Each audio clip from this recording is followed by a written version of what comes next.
Hello everyone, আসসালামু আলাইকুম। আজকে আমি আপনাদেরকে দেখাবো এই সিম্পল স্কেচিংটা। আর এটার জন্য আমি ব্যবহার করব শুধু একটা বল পয়েন্ট পেন আর একটা টুবি পেন্সিল।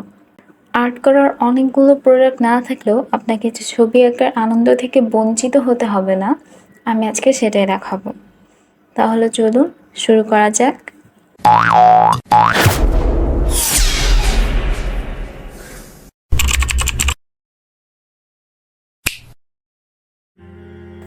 আজকের ছবিটা আঁকার জন্য আমি প্রথমে একটা কার্টেজ পেপার নিয়ে নিচ্ছি, আর এখানে আমি একটা টুবি পেন্সিল দিয়ে ফিগারটা ড্র করে নিচ্ছি।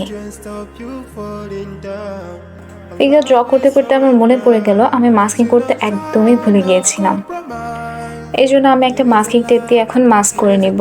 তবে আপনার কাছে যদি মাস্কিং টেপ না থাকে তাহলে আপনি অল্টারনেটিভ হিসেবে ডেকোরেটিভ টেপসও ব্যবহার করতে পারেন।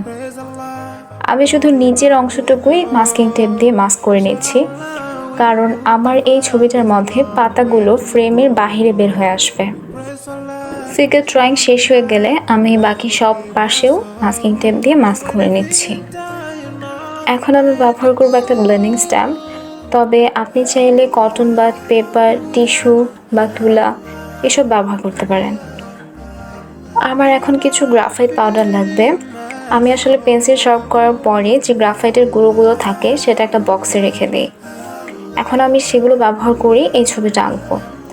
তবে আপনার কাছে যদি এভাবে শার্প করা পেন্সিলের অবশিষ্ট অংশ সংরক্ষণ করা না থাকে তাহলে আপনি ইনস্ট্যান্টও কিন্তু এই গ্রাফাইটের গুঁড়োটা করে নিতে পারেন। সেটার জন্য আপনি নেবেন একটা স্যান্ড পেপার বা শিরিষ কাগজ। এরপর সেখানে গ্রাফাইট পেন্সিলটা ঘষলেই দেখবেন যে আপনার পেন্সিলের গুঁড়োটা জমা হচ্ছে। আর আপনার বাসায় যদি শিরিষ কাগজ না থাকে তাহলে আপনি চাইলে নেল কাটারের সাথে যে নেল ফাইলারটা থাকে সেটা দিয়েও কাজ চালিয়ে যেতে পারেন। আমি এখন আমার ব্লেন্ডিং স্ট্যাম্পটাতে একটু একটু করে গ্রাফাইটের গুঁড়ো লাগিয়ে নিব, আর আমার ব্যাকগ্রাউন্ডটাতে একটু শেডিং করে নেব।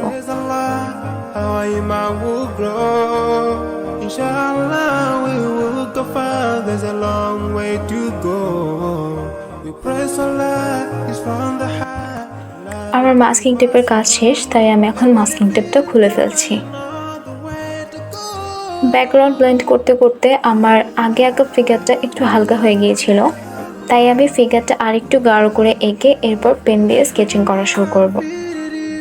পেন স্কেচিংয়ের সময় কিন্তু হাতের প্রেশারটা কন্ট্রোল করা অনেক জরুরি, কারণ পেন্সিল স্কেচের সময় আপনার কাছে গাঢ় হালকা এরকম 10 পদের অপশন থাকে, কিন্তু আপনার কাছে কিন্তু এখানে কোনোই অপশন নেই। তাই চেষ্টা করবেন যেখানে আপনি একটু হালকা দাগ কাটতে চান সেখানে খুবই লাইট করে প্রেশার দেওয়ার জন্য, আর যেখানে আপনি একটু গাঢ় করতে চান সেই অংশটাতে একটু বেশি করে প্রেশার দিয়ে তারপর স্কেচ করার জন্য। মাঝখানের অংশটা আঁকা হয়ে গেলে এবার আমি কলমটা দিয়ে প্রত্যেকটা পাপড়ির আউটলাইন করে নিচ্ছি। এরপর ইন্ডিভিজুয়ালি প্রত্যেকটা পাপড়ি নিয়ে আমার কাজ করতে হবে। এই ক্ষেত্রে আমার কিন্তু আলো ছায়ার ব্যাপারটা অবশ্যই মাথায় রাখতে হবে। এই ছবিটার দিকে একটু খেয়াল করুন। আপনি কি দেখতে পাচ্ছেন এখানে নিচের পাপড়িগুলো একটু অন্ধকার, কারণ এই নিচের পাপড়িগুলোতে উপরের পাপড়ির ছায়া পড়েছে। আলো ছায়ার ব্যাপারটা কিন্তু আলো ঠিক কোন দিক থেকে আসছে তার উপর নির্ভর করে।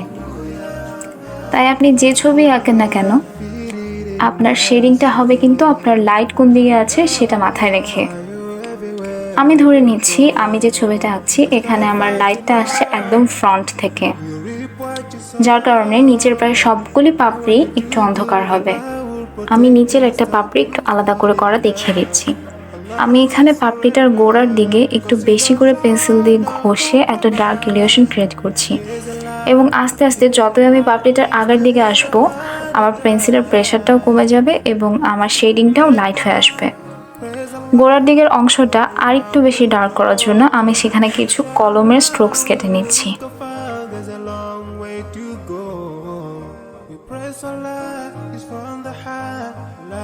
এভাবে আমি নিচের দিকের পাপড়িগুলো একটু ডার্ক আর উপরের দিকের পাপড়িগুলো লাইট করে প্রত্যেকটা পাপড়ি আলাদা আলাদা করে কমপ্লিট করে নিচ্ছি।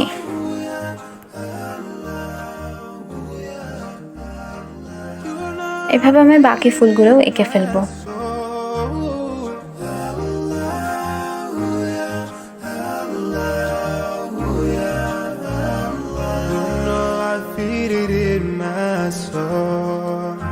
Ya Allah,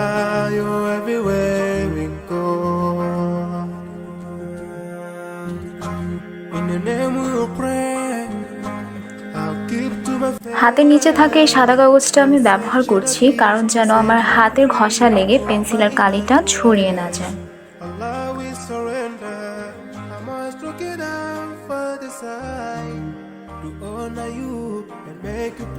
এবার পাতা আঁকার পালা। পাতা আঁকার জন্য আমি প্রথমেই আমার পেন্সিলটা নিয়ে ওই এরিয়াটা সুন্দর করে শেডিং করে দিচ্ছি।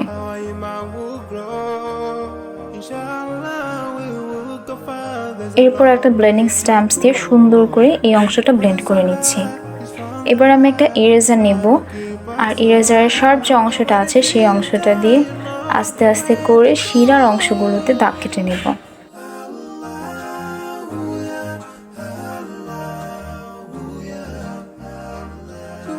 এবার আমি আবার পেন্সিল নিয়েছি এবং পেন্সিল নিয়ে শিরার অংশগুলিতে ছোট ছোট স্ট্রোক কেটে কিছুটা আমি ডার্ক এলিভেশন আনার চেষ্টা করছি।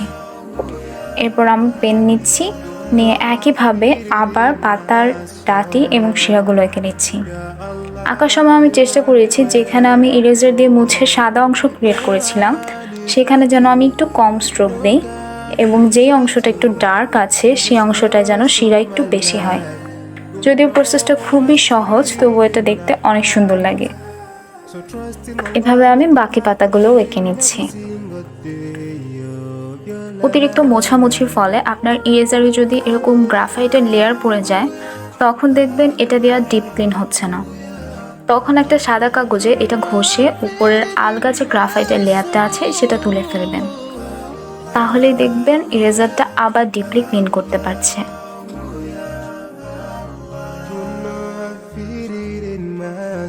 এবার ডাটি আঁকার পালা। এজন্য আমি প্রথমে কলমটা দিয়ে ডাটিগুলোর আউটলাইন করে নিচ্ছি। ডাটিগুলোর মাঝখানের অংশটা আমি পেন্সিল দিয়ে করব। একটা অংশ আমি একটু কাছ থেকে দেখিয়ে দিচ্ছি। যেমন এই ডাটিটার আমি এই এক পাশের অংশ একটু বেশি করে গাঢ় করে দিব। খুবই ডার্ক করে করার চেষ্টা করব, এখানে পেন্সিলের প্রেশারটা অনেক বেশি থাকবে। এবং আরেকটা অংশে খুবই লাইট করে পেন্সিল শেডিং করব, আর মাঝখানের অংশে একদম প্রায় শেডিং নেই এরকম একটা অবস্থা ক্রিয়েট করার চেষ্টা করব। এভাবে সবগুলি ডাটি আমি কমপ্লিট করে নিচ্ছি, আর যে কয়েকটা পাতা আঁকা বাকি ছিল সেগুলো এঁকে নিচ্ছি।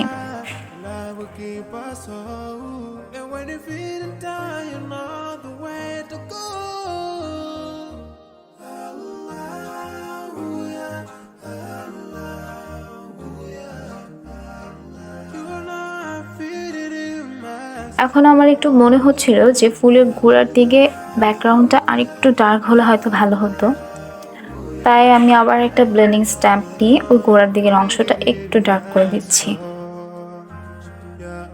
এখন সিগনেচার আর ডেট, আর আমাদের এই সিম্পল পেন স্কেচিংটা একদম রেডি।